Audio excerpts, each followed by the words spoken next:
Hi అండి, అందరికీ నమస్తే. బెండకాయ పులిహోర ఎలా చేయాలో చూద్దామా. ముందుగా అయితే బెండకాయలు తీసుకొని ఒక క్లాత్ తీసుకొని బాగా తుడుచుకోవాలండి. ఒక్కొక్కటి తీసుకొని అప్పుడే మనకి కూర బంక రాకుండా నీట్గా ఉంటుందన్నమాట. తినటానికి కానీ చూడటానికి కానీ చాలా బాగుంటుంది. జిగురు జిగురుగా ఉంటే బాగోదు కదండి.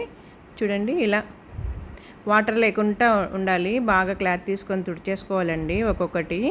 తర్వాత ఇలా కట్ చేసుకోవాలి. మనకి కూరకి ఎంత సైజు కావాలో అంత సైజు కట్ చేసుకోవాలి. అలాగే చిన్న నిమ్మపండు ఎంత చింతపండు కూడా తీసి నానబెట్టేసుకోవాలి. చూసారు కదా, ఎక్కడ కానీ బంక్ అనేది లేకుండా ఉంది. చూసారా, కట్ చేస్తున్నా కూడా అలా ఉండాలన్నమాట కాయలు. ఇప్పుడు బాండిల్ పెట్టి ఆయిల్ వేసుకొని ఆవాలు జీలకర్ర వేసుకుందాము. అవి కాస్త చిట్టపట అన్నాక కట్ చేసి పెట్టుకున్న ఆనియన్స్ వేసుకుంటున్నాను. వాటిని బాగా కలుపుకోవాలండి. చూసారా, ఇలా వేపుకునేసి కొద్దిగా పసుపు వేసుకొని బాగా వేపేసుకుందాం. ఆనియన్ వేగితే చాలా బాగుంటుంది. ఇదిగో చూడండి, కొద్దిగా పసుపు వేసి బాగా వేపేసుకున్నాను. ఇప్పుడు ఒక పెద్ద సైజులో ఒక 3 టమోటాలు తీసుకొని కట్ చేసి వేసుకున్నాను. చూస్తున్నా కదండి, పులుపు ఉంటేనే మనకి బాగుంటుంది కూర. అది చూసారా, ఇలా బాగా కలిపేసుకోవాలి. మగ్గాలన్నమాట. టమోటా బాగా మగ్గితే మనకి కూర కూడా బాగుంటుంది. ఇప్పుడు తగినంత ఉప్పు వేసుకుంటున్నాను. తగినంత ఉప్పు వేసామంటే టమోటా ఇంకా తొందరగా మగ్గుతుంది కదండి, సాల్ట్ వేసామంటే. చూడండి, ఇలా బాగా కలుపుకోవాలి. బాగా మగ్గిపోవాలన్నమాట టమోటా. అది ఈ విధంగా చూసారా, ఒక 2 మినిట్స్ అలా ప్లేట్ పెట్టి తీయేసాను. బాగా మగ్గింది. ఆయిల్ అంతా కూడా పైకి వచ్చేసింది. చూసారా, చూడటానికి కూడా బాగుంది కదండి, కలర్ఫుల్గా. ఇప్పుడు ఒలిచి పెట్టుకున్న తెల్లగడ్డ పాయలు వేసుకుంటున్నాను. తెల్లగడ్డ హెల్త్కి మంచిది కదండి. పాయలు ఎక్కువ వేసుకున్నామంటే కూరలో కానీ చాలా బాగుంటుంది తినటానికి. ఇదిగోండి, మనం కట్ చేసి పెట్టుకున్న బెండకాయ ముక్కలు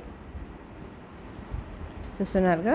ఎక్కడ కానీ చూడండి, జిగురు అనేది తెలియటం లేదు. చూసారా, చెమ్మ లేకుండా వేసుకున్నామంటే కూర బాగుంటుంది. బంక లేకుండా ఉండాలన్నమాట. చెమ్మ పెట్టి అప్పటికప్పుడు కడిగి వేసామంటే కానీ కూర బంకగా వస్తుంది, బాగోదన్నమాట. అది తినటానికి కూడా.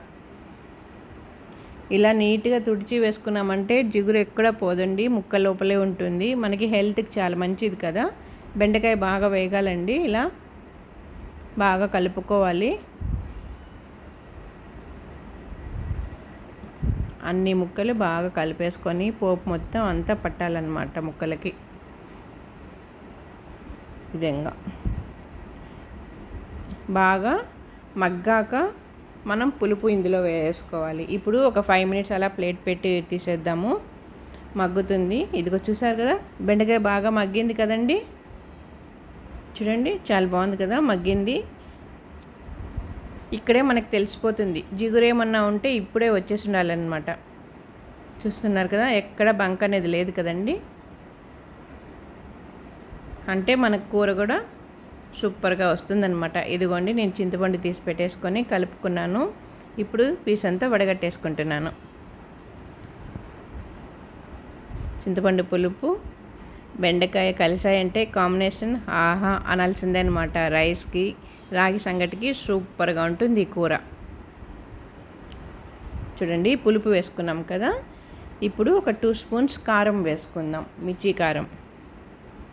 పులుపు వేసి బాగా కలబెట్టేసుకొని ఒక 2 స్పూన్స్ మిర్చి కారం వేసుకుంటున్నాను. 2 స్పూన్స్ ధనియా పౌడర్ వేసుకుంటున్నాను. నేను చేసే పద్ధతి చూపిస్తున్నానండి, మరి మీరు ఎలా చేస్తారో నాకు తెలియదు. నేనైతే ఇలా చేస్తాను. చూసారా, ఇలా పౌడర్స్ వేసుకున్నాక బాగా కలిపేసుకొని ప్లేట్ పెట్టి ఒక 10 మినిట్స్ అలా వదిలేసామనుకోండి, మనకు బెండకాయ కూర రెడీ అయిపోతుంది. పుల్లగా చాలా బాగుంటుంది పులుసు ఇది.